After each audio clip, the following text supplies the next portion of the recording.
Welcome to YouTube Original Stages, once home to Howard Hughes' Spruce Goose assembly hangar and home to much of the first Iron Man, filmed 12 years ago. Many happy memories here. And speaking of taking a look back, technology.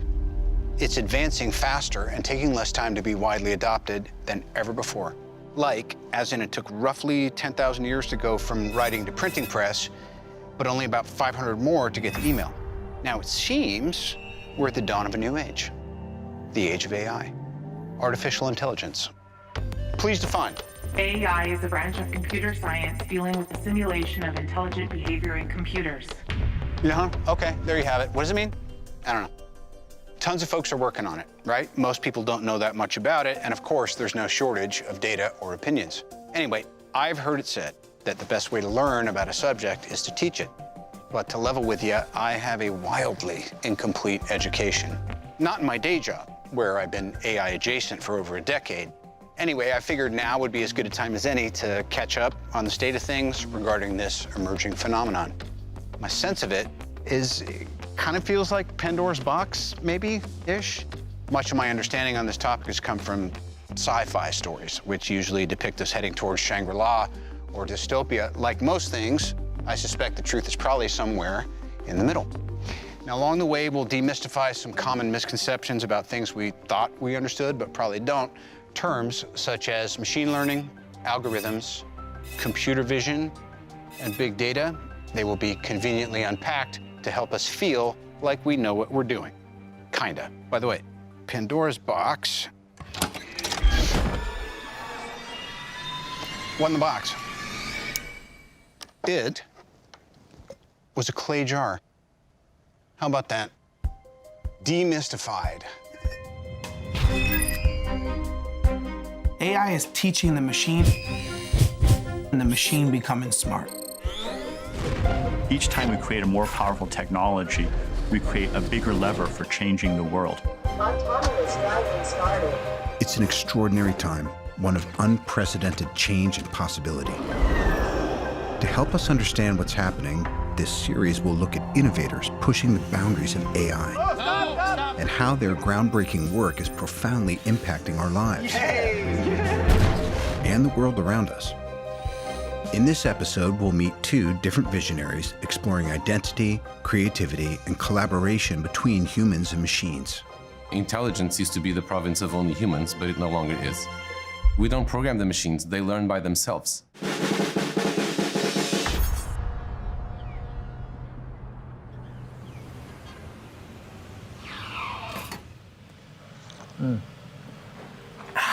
That's good. Right.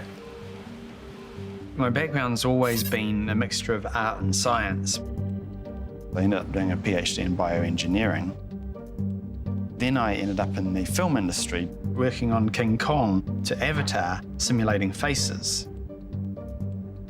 I'd got to a point in my career where I'd been, lucky enough to win a couple of Academy Awards. So I thought, okay, what happens if we actually tried to bring those characters to life that actually you could interact with?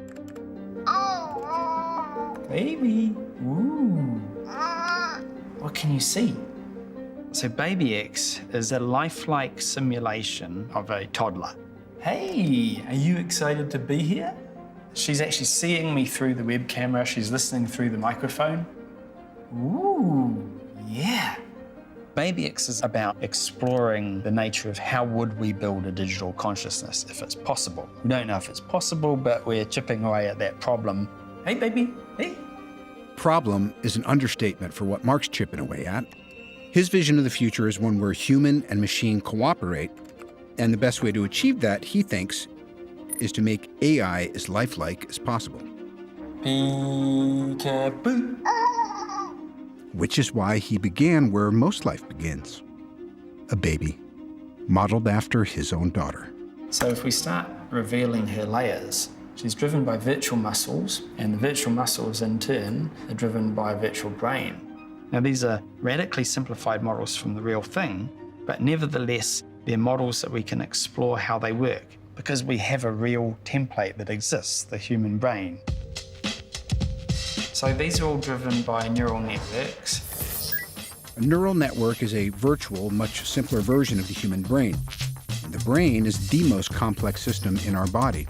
It's got 85 billion neurons, each of which fire nonstop, receiving, processing, and sending information.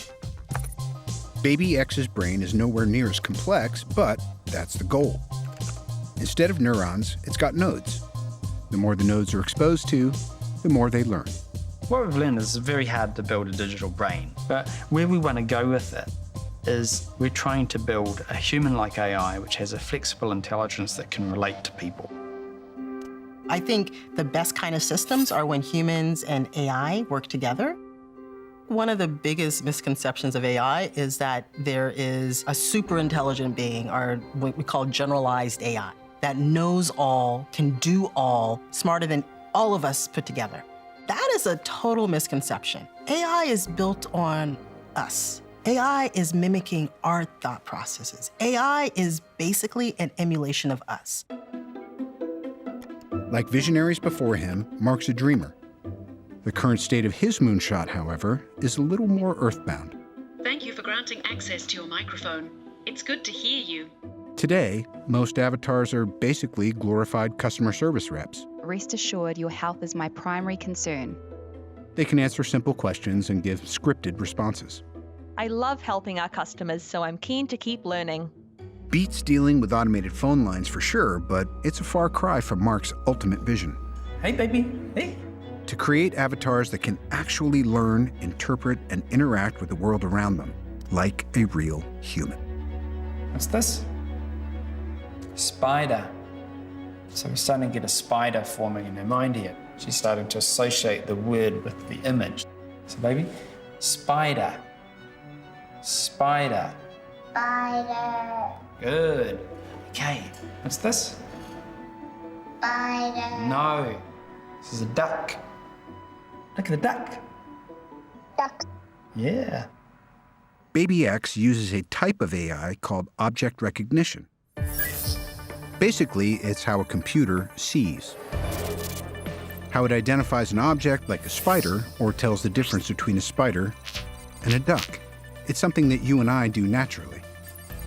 But machines like Baby X need to learn from scratch by basically sifting through enormous piles of data to search for patterns, so that eventually it can drive a car or pick out a criminal in a crowded photograph, or tell the difference between me and that guy. But now I'm going to tell her that spiders are scary. Look out! Wah, scary spider. Rah. Hey, don't cry. It's okay. Hey, it's okay. Now she's responding emotionally to me as well. So we've gone all the way down to virtual neurotransmitters, hormones, and so forth. So Baby X has a stress system. If I give her a fright, boom! So we'll see basically some noradrenaline was released then, and she's gone into a much more vigilant state of mind. What Mark is working on is known as affective computing, AI that interprets and simulates human emotion. I believe that machines are going to interact with humans just the way we interact with one another, through perception, through conversation. So as AI continues to become mainstream, it needs to really understand humans. And so we want to build emotion AI that enables machines to have empathy. Hello, Peppa. Hello. Hello. Hello. Hello. Hello. Oh, dear. We could do this forever. Oh, now we could.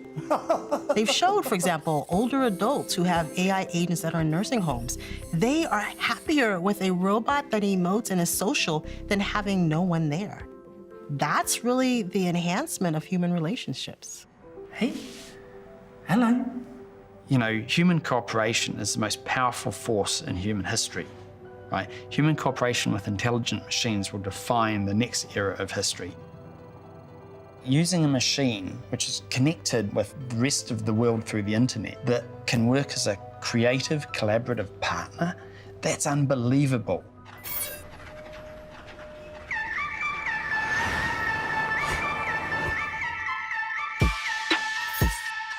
Jessica, one more time. We're gonna go from just the first two verses, and the first two verses will take us to 3 minutes, okay? I love music. The whole concept of music is collaboration. So if there's some people that see me as a musician, that's awesome. I first became interested in AI because AI is a very fruitful place to create in. It's a new tool for us. I dream and make my dreams reality, whether the dream is a song or the dream is an avatar of myself. One time a friend was like, well, you can't clone yourself. You can't be in two places at once. That's the promise of the avatar. I left it over there. All right, here we go. So you're about to enter the Matrix. I'm gonna sort of direct you through just a bunch of poses. The team from Soul Machines is here to create a digital avatar of myself. They had to put me in this huge contraption with these crazy lights. What do you want me to do? Your face is an instrument. All the wrinkles on the face is like a signature. So we want to get the highest quality digital model of you that we can. Okay. Yeah, that's perfect. Okay, go. So we have to capture all the textures of their face, the geometry of their face, big gnashy teeth, how their face deforms with all the different facial expressions. How about a kiss? You could do... With my eyes closed? Because I don't kiss with my eyes open. Every once in a while I peek. I want to have a digital avatar around the idea of identity. And that's the marriage of my data and my identity. Everyone's concerned about like identity theft. Meanwhile, everybody's giving away all their data for free on the internet. I'm what I like, I'm what I don't like. I'm where I go, I'm who I know. I'm what I search. I am my thumbprint. I am my data. That's who I am. Pull your eyelids down like that. We want to get the, yep. When I'm on Instagram and I'm on Google, I'm actually programming those algorithms to better understand me. Awesome. In the future, my avatar is gonna be doing all that stuff because I'm gonna program it. Get entertained through it, get information through it, and you feel like you're having a FaceTime with an intelligent entity. Yo, check out this link. Oh, wow, that's crazy. Yo, can you post that on my Twitter? Hey. Hey. All right, I'm the Soul Machines lead audio engineer. Hopefully, we'll be able to build an AI version of your voice. After creating Will's look, then we now have to create his voice. For that, we actually have to capture a lot of samples about how Will speaks. And that's actually quite a challenging process. Shall we kick off? Yeah, let's kick off. All right, boom, here we go. Yeah. I'm Will, and I'm happy to meet you. I'm here to bring technology to life. And let's talk about artificial intelligence. Oops. Really? Whoa. That's dope. So there's so many ways of saying dope, bro. Yeah, yeah. Now, how realistic is it going to be? This will sound like you. The sentences can be divided up into parts so that we can create words and build sentences like Lego blocks. It will sound exactly like you. Well, maybe we don't want to have it too accurate. So you don't freak people out. Maybe I don't want it accurate. Maybe there should be some type of, that's the AI. Because this is all new ground. Yeah. Like we are in an intersection of a place that we've never been in society, where people have to determine what's real and what's not. While Mark jets back to New Zealand to try to create Will's digital doppelganger, Will's left waiting and wondering, can Mark pull this off? What does it mean to have a lifelike avatar of you, a digital replicant of yourself? Is that a good idea? How far is too far? We've been collaborating with machines since the dawn of technology. I mean, even today, in some sense, we're all cyborgs already. For example, you use OkCupid to find a date, and then you use Yelp to decide where to go, what restaurant to go to, and then you start driving your car, but there's a GPS system that actually tells you where to go. So the human and the machine decision-making are very tightly interwoven, and I think this will only increase as we go forward. Human collaboration with intelligent machines. A different musician in a different town with a different approach is giving the same problem a shot. People are concerned about AI replacing humans, and I think it's not only not going to replace humans, it's going to enhance humans. I'm Gil Weinberg. I'm the founding director of Georgia Tech Center for Music Technology. Ready? In my lab, we are trying to create the new technologies that will explore new ways to be expressive, to be creative. Shimon, it's a marimba playing robot. what it does, it's listen to humans playing, and it can improvise. Shimon is our first robotic musician that has the ability to find patterns through machine learning. Machine learning is the ability to find patterns in data. So, for example, if we feed Shimon, Miles Davis, it will try to see what note is he likely to play after what note. And once it finds its patterns, it can start to manipulate it, and I can have the robot playing in a style that maybe is 30% Miles Davis, 30% Bach, 30% Madonna, and 10% my own, and create morphing of music that humans would never create.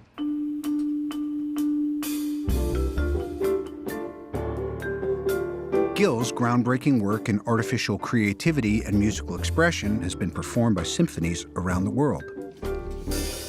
But his innovation also caught the attention of another musician. Okay. A guy who unexpectedly pushed Gil beyond enhancing robots to augmenting humans. I met Jason Barnes about 6 years ago, and I was just about finishing one phase of developing Shimon. And I was starting to think, what's next? I got my first drum kit when I was 15 on Christmas. And when I lost my limb, I was 22, so I was kind of used to having two limbs. I started trying to fabricate prosthetics to try and get me back on the kit, which eventually led me to working and collaborating with Georgia Tech. He told me that he lost his arm. He was devastated, he was depressed. Music was his life. And he said, I saw that you develop robotic musicians. Can you use some of the technology that you have in order to allow me to play again like I used to? So that's a prosthetic arm that we built for Jason. When he came to us, he just wanted to be able to use sensors here so he can hold the stick tight or loose. I suggested let's do that, but also let's have two sticks. One stick can operate with a mind of its own, understanding the music and improvising. One stick can operate based on what you tell it with your muscle. And also each one of the sticks can play 20 hertz, faster than any humans. And together they can create polyrhythm, create all kinds of textures that humans cannot create. All right, I think we're ready to play.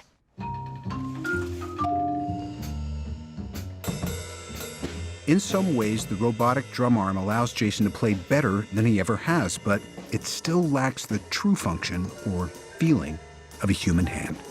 They don't provide the kind of dexterity and subtle control that would really allow anything.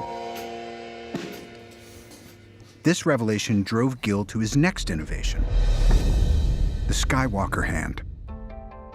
Inspired by Luke Skywalker from Star Wars and created in collaboration with Jason, the revolutionary tech brings what was once the realm of sci-fi a little closer to our galaxy. This is just like a 3D printed hand that you can download the files online. Currently, most advanced prosthetic hands can't even thumbs up or flip you the bird. They can only open or grip, using all 5 fingers at once. Most of the prosthetics that are available on the market nowadays actually use EMG technology, which stands for electromyography. And essentially what it does is there are 2 sensors that make contact with my residual limb, and they pick up electrical signals from the muscles. So again, when I flex and extend my residual limb, it will open and close the hand, and I can rotate as well. But the problem with EMG is it's very vague electrical signals, so 0 to 100%. It's not very accurate at all. The Skywalker hand actually uses ultrasound tech. Ultrasound provides an image, and you can see everything that's going on inside of the arm. Ultrasound uses high-frequency sound waves to capture live images from inside the body. As Jason flexes his muscles to move each of his missing fingers, ultrasound generates live images that visualize his intention.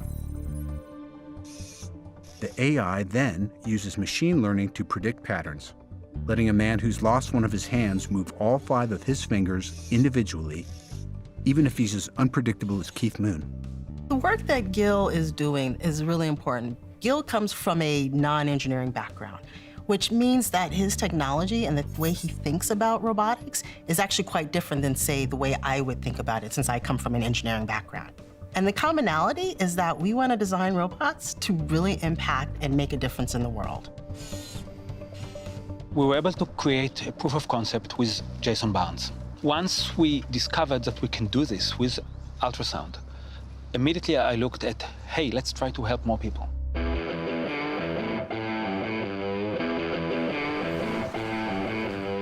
right, just leave me hanging, holding it. I'll just keep holding it. It's not heavy or anything. So you can slide it. No. I'm messing with you. So I met Jason Barnes at an event called Lucky Fin Weekend. They're a foundation that deals with limb difference. There we go. All right, and it's out. Do you ever work on your car without the hook? Not really. It's just way easier and efficient for me, too. Dude, the hook really trips me out, though, man. When I lost my hand, it was close to 30 years ago, and prosthetics were kind of stuck in the dark ages.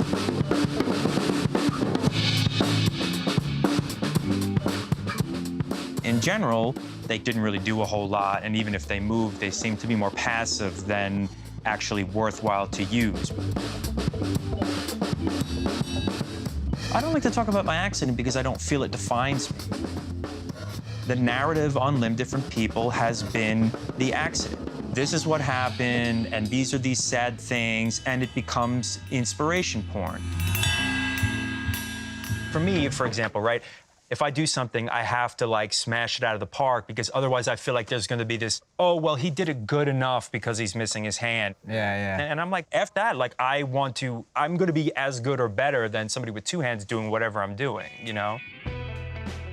Prosthetics at this point in my life don't really seem like something I would want or need. Many robotic prosthetics have not been adopted well.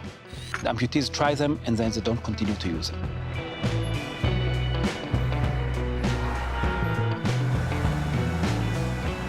So yeah, man, you stoked to check out the lab? Yeah, for sure. Right now, I'm the only amputee that's ever used the Skywalker arm before. Were you right-handed? No, I was born left-handed, actually. Oh, you lucky bastard. Yeah, I know, right? I was right-handed. It's extremely important to get as many different people as we can in there, including other amputees. It's hard to find people that are amputees in general, and then like upper extremity amputees is the next thing, and then finding people who are willing, you know, to step out of their comfort zone and then do this. Right.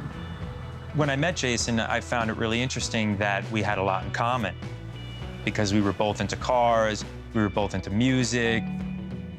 Hey, what's up? Jason, nice to meet you. Nice meeting you. He's definitely a step or two ahead of me with the technology stuff. The way this hand works is it essentially just picks up the ultrasound signals from my residual limb. So when I move my index finger, it'll move my index, ring. Wow, for the first time, prosthetics are finally getting to the point where they're getting pretty close to actual human hand. You know, it got me excited. I was like, this is the type of thing that I've been waiting for. If I was ever going to try one again, this would be the type of stuff that I would want to check out. When I move my thumb. I know from experience that it's not always working perfectly. It's very interesting for me to have someone else who comes and try our technology to see if it can be generalized. Is my arm getting warmer just because you're wrapping it, or does that have some kind of heat in it? Yep, it does have heat in it. Oh, okay. The first thing we need to do if we're gonna get Jay to try the hand is we basically need to get a custom fit socket to his arm that's comfortable and fits nice and snug. You comfortable when they do this? This is the most awkward part for me. No, it was kind of weird. Yeah. I was 12 years old when I lost my hand and had a prosthetic for 6 months, and pretty much ever since then I haven't used it, and it's been close to 30 years now. And there's the impression of your arm. It's way easier than I thought. That's wild, yeah. It may not be right for me, but this is something that could really, really help people's lives. It would be really cool to have a hand in helping to develop the technology. All right. All right, ready? Just slide it in. Turn this, tighten. How tight? I would say as tight as you can before it really hurts. Oh, because really? the tighter it is, the better reading we'll see. Okay. Now we apply the probe. Okay. So it can read your movements. Now we also have to work on the algorithm and the machine learning. And for this, we will need you to train. Okay. An able-bodied person, when you move your finger, you're not really thinking about moving your finger. You just do it because that's how we're hardwired. But to be honest, I don't really remember what it was like to even have that hand. Even though an amputee doesn't have a thumb, they still have the muscle. You still have some kind of memory of how you moved your fingers. And you can think about moving your phantom fingers, and the muscles would move accordingly. And that's exactly what we use in order to recreate the motion and put it in a prosthetic arm. But does Jay still remember how to move fingers that he didn't have for, I believe, 30 years ago? Now we'll run the model and you'll be able to control the hand. You're optimistic. I'm crossing fingers. Can I cross these fingers? Is that an option yet? Having Jay here for a day and hoping to get him to a point that he controls finger by finger, I'm a little concerned that it will not work in such a short period of time. Okay. And ready? Yeah, you should try each of the fingers. All right, that's the thumb. Oh, shit. Unbelievable. All right, index. Yeah! Wow, I'm surprised. Middle. Dude. 5 for 5. All 5. Whoa. That's wild. All right, let me do it again. You're a natural, man. Doesn't that feel crazy? It feels wild. I didn't think it would be as good. I didn't either. He hit me in the back after it worked. So. That's the first time. It's like a game changer even in its infancy, which is kind of insane because it can only get better from there. And it's really cool to play a small part in that. Now we have two main goals. First, you need to move your muscle or your phantom finger and immediately see a response. So this is one direction of research. The other direction is to make it more accurate. Being able to type on a keyboard, use a computer mouse, open a water bottle, things like that most people take for granted. It's kind of like a sci-fi movie, soon to be written. Give us 5, right? That's awkward as hell. Oh, robot to robot hand. Nice. That was real, right? Yeah. If I find out you guys had a button under that desk. No, I promise. I promise. What began as one man's pursuit to innovate music through AI and robotics unexpectedly became something much greater. A human body cooperating with a bionic hand is one thing. But is it possible to humanize a machine to the point that it truly seems lifelike? Or is that still sci-fi and far, far away?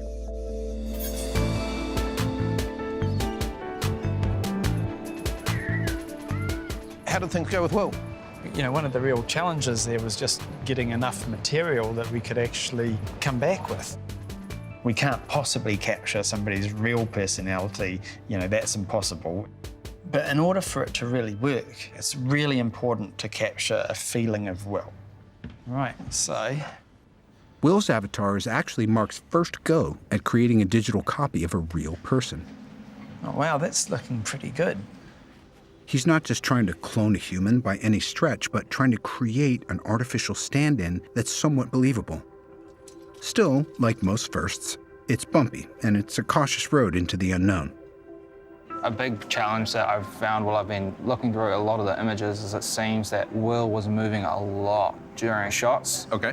When we're building Digital Will, we have about 8 artists on our team that come together and pull all of the different components to bring together this real-time character that's driven by the artificial intelligence to behave like Will behaves. Big challenges we've got is how we create Will's personality. Yeah, like the liveliness and the energy that he generates and the excitement. Facial hair was a challenge. Because it's so sparse, it's quite tricky to get the hair separated from the skin. We have to be able to synthesize the sort of feel that you're interacting with Will. So, Tia, I've got some stuff to hear. We've got 16 variations. 16 variations. We take the voice data that we've got, and then we can enable the digital version of Will to say all kinds of different things. Here's the forecast. Yo, check out the forecast. Yo, check out the weather and shit. Here's the weather. Check out the weather. Yeah, about to make it rain, kind of. That's fantastic.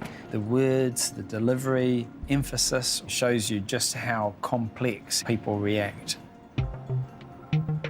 It's awesome where we are in the world of tech. Scary where we are as well.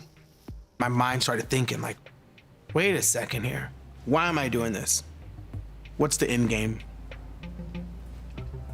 Because eventually I won't be around, but it would. Will's end game is more modest than Mark's. A beefed up Instagram following, a virtual assistant, anything that might help him expand his creative outlets or free up time for more creative or philanthropic pursuits. Okay, so here we go. That's looking really different. It's going to be really interesting because, it's not every day you get confronted with your virtual self. Right. Does he feel that this is like him? If it's not representative of him or he doesn't think it's authentic, then he won't want to support it. What up, Mark? Oh, hey, how are you? You can see me, right? Yes. Yo, what's up? This is Will I Am. This is the new version of you. We can give him glasses there. It's pretty awesome. Yeah, I remember I had a pimple on my face that day. You captured it. The good thing is it's digital and we can remove it really easily. Well, how come you didn't remove that? You can make him do a variety of things. Let's play Simon Says. Say, I sound like a girl. I sound like a girl. Say that with a higher pitch. I sound like a girl. Raise your eyebrows. Poke out your tongue. Tell me about growing up in Los Angeles. I was born and raised in Boyle Heights, which is west of East Los Angeles, which is east of Hollywood, just east of downtown. Should it sound exactly like me? Nope. Should it sound a bit robotic? Yes. It should. For my mom. My mom should not be confused. What's your name? Mi nombre es Will. You speak Spanish? I don't know.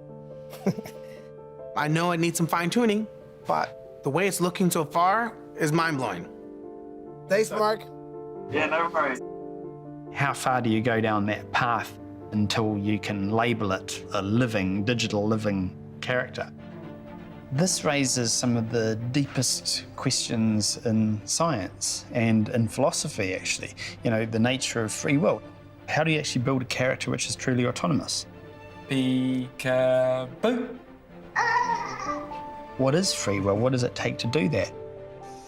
Artificial intelligence is crucial to the work we are doing, to inspire, to surprise, to push human creativity and abilities to uncharted domains. Unbelievable.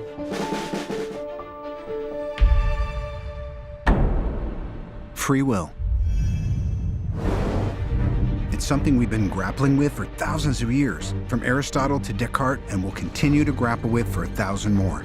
Will we ever be able to make an AI that can think on its own? A second artificial version of me that is truly autonomous? A Robert that can actually think and feel on his own while this Robert here takes a nap? Impossible? Well, when you consider what human cooperation has already accomplished, a man on the moon, decoding the human genome, discovering faraway galaxies, I'd put my money on dreamers like Mark and Gil over the Earth is flat folks any day. Until then, nap time.